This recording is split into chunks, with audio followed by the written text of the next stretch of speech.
अहम खबर शामिल करिए तुहानू दस्सिए कि 8 मुहर्रम उल हराम दा कदीमी ते रिवायती जलूस इमाम बारगाह मुसाफिर शाह नासिर पार्क खोकर टाउन तो बरामद होया ते शबे जुलजरा दा जलूस अपने मुकर्रर रस्तियां तो हुंदा होया वापस इमाम बारगाह मुसाफिर शाह पहुंच के अख्ताम पजीर हो गया।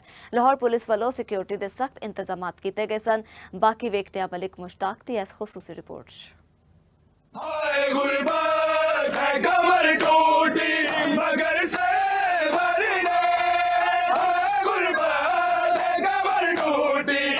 लाहौर विच 8 मुहर्रम उल हराम दा शबीए जुलजना दा कदीमी जुलूस इमाम बारगाह मुसाफिरा शाम खोको टाउन तो निकलिया। जुलूस विच अजादारां दी कसीर तादाद ने शिरकत की थी। जुलूस दे रूट ते जुलूस दे शुरका दे लई ठंडे पानी ते शरबत दियां सबीलां लाईयां गईयां। अजादारां दे विच लंगर भी तकसीम कीता गया। जुलूस विच आन वाले शुरका ने आख्या के और ये मेरे वालिद साहब ने जनाब को 42 साल तो ना ये रवायती जुलूस है।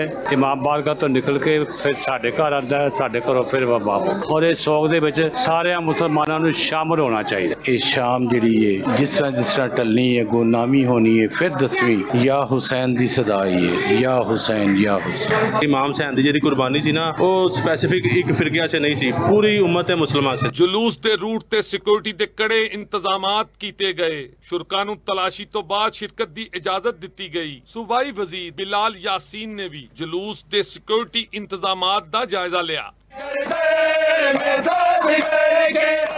8 मुहर्रम दा कदीमी जुलूस अपने मुकर्रर रास्तियां तो होंदा होया वापस इमाम बारगाह मुसाफिरा शाम पहुंच के अख्ताम पजीर हो गया।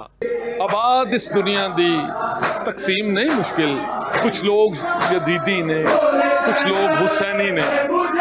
अज दा जुलूस ते मोमिन पुकार पुकार के ये गल कह रहे हैं कि हुसैन हक ते सी, यजीद ना झूठा सी बल्कि मलौन भी सी। हुसैन हमेशा हक ते रहा, हुसैन हमेशा सच ते रहा।